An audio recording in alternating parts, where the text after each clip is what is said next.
Hello అండి. మీలో ఎంతమందికి బోటి అంటే ఇష్టమో కామెంట్ చేసేయండి. నాకైతే చాలా ఇష్టం అండి. అది కూడా నా చేత్తో చేసుకుందేనండోయ్! బయటదైతే అస్సలు తినను. ఎందుకంటే వాళ్ళు సరిగ్గా క్లీన్ చేస్తారో లేదో తెలీదు కదా! అందుకని చెప్పేసి నా చేత్తో స్వయంగా క్లీన్ చేసుకొని, వంట చేసుకొని తింటాననమాట. అసలు కరెక్ట్‌గా చేయగలిగితే నాన్ వెజ్‌లో బోటి అంత టేస్ట్ వంట అయితే ఇంకోటి ఉండదని చెప్తాను. ఇంకా బోటి అయితే చూసారు కదా! మొత్తం అంతా కూడా శుభ్రంగా క్లీన్ చేసుకొని పెట్టేసుకున్నాను. ఇప్పుడైతే ముద్ద వేసుకుంటున్నాను. ఉల్లిపాయలు, అల్లం వెల్లుల్లి పేస్ట్ అనమాట. ఎప్పుడైనా సరే అండి ఉల్లిపాయలు కర్రీకి తగ్గట్టుగా వేసుకోవాలి. లేదనుకోండి కూర అనేది తీపిగా వచ్చేస్తుంది. మనకి తియ్యగా ఉందనుకోండి కూర ఏమైనా బావుంటుందా? అందులో నాన్ వెజ్ కర్రీస్ తియ్యగా ఉంటే అస్సలు బాగోవు కదా! వీలైనంత వరకు కారంగానే చేసుకుంటాము. అంటే నేనైతే మినిమమ్ కారం వేస్తానండి. మరీ ఎక్కువైతే వేసేసేయను. ఇంకా ఈ బోటిని ఓన్లీ పులుసు లేకపోతే గోంగూర వేసి ఫ్రై గాని చేసుకోవాలండి. లేదు ఇగురు అలాంటివి చేసుకున్నామనుకోండి అస్సలు బాగోవు. నేనైతే ఇక్కడ ఒక నిమ్మకాయంత చింతపండు అయితే నానబెట్టేసుకున్నానండి. నేను ఏ వంటకైనా సరే చింతపండు అవసరం ఉందనుకోండి దాన్ని కొంచెం వేడి నీళ్ళలో నానబెడతాను. అప్పుడు చింతపండులో ఉన్న గుజ్జంతా వచ్చేస్తుంది. ఇంకా లాస్ట్‌లో కల్లుప్పు కొంచెం వేసి పిండామనుకోండి ఇంకా కాస్త కూస్త ఉన్న జ్యూస్ కూడా మొత్తం వచ్చేస్తుందనమాట. ఇదైతే మా అత్తగారి దగ్గర నేర్చుకున్నాను ఈ చిట్కా. ఇప్పుడైతే స్టవ్ మీద ఆయిల్ అయితే వేసేసుకున్నాను. ఆయిల్ అయితే కొంచెం హీట్ అయిన తర్వాత మనం ఇందాక నూరుకున్నాం కదండీ ముద్ద అయితే వేసేసుకుంటున్నాను.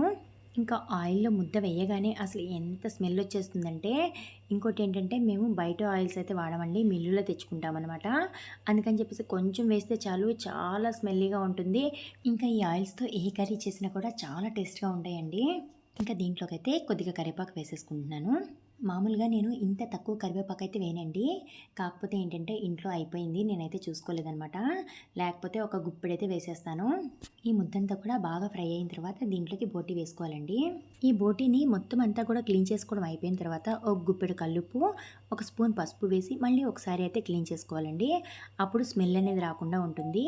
బోటి వేసేసుకున్నాం కదా! ఇప్పుడు దీంట్లోకి మళ్ళీ పసుపు ఒక స్పూను, అట్లాగే ధనియాల పొడి ఒక స్పూను, కల్లుప్పు సరిపడినంత, కారం అయితే 2 స్పూన్లు వేసుకుంటున్నాను. మీకు కావాలంటే ఇంకొంచెం కూడా యాడ్ చేసుకోవచ్చండి. కాకపోతే ఏంటంటే దీంట్లోకి మళ్ళీ మనం పచ్చిమిర్చి కూడా వేస్తాము. పచ్చిమిర్చి, టమాటాలు, కొత్తిమీర వేస్తామండి తర్వాత. అందుకని చెప్పేసి కారం ఇదైతే సరిపోతుంది.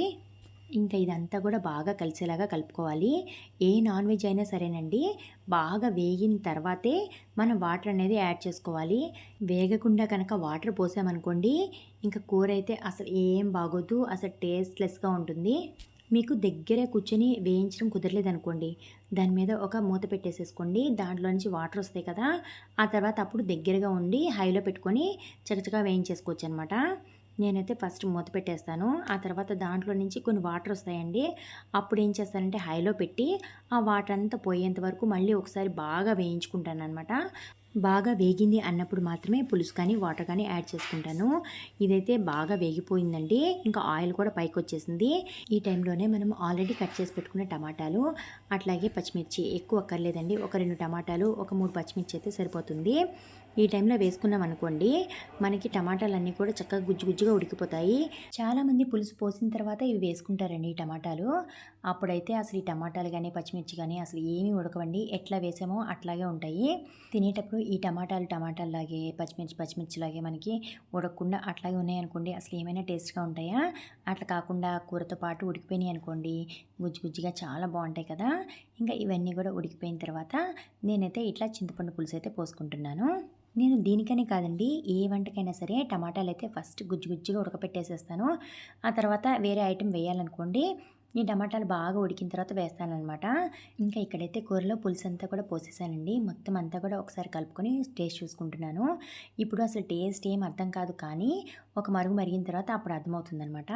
అప్పుడు ఒకసారి అన్నీ కూడా చెక్ చేసుకొని ఉప్పు, కారం ఒకసారి వేసుకోండి. ఈ పులుసుకి ముక్కలైతే ఉడికేంత వరకు ఉంటే సరిపోతుందండి.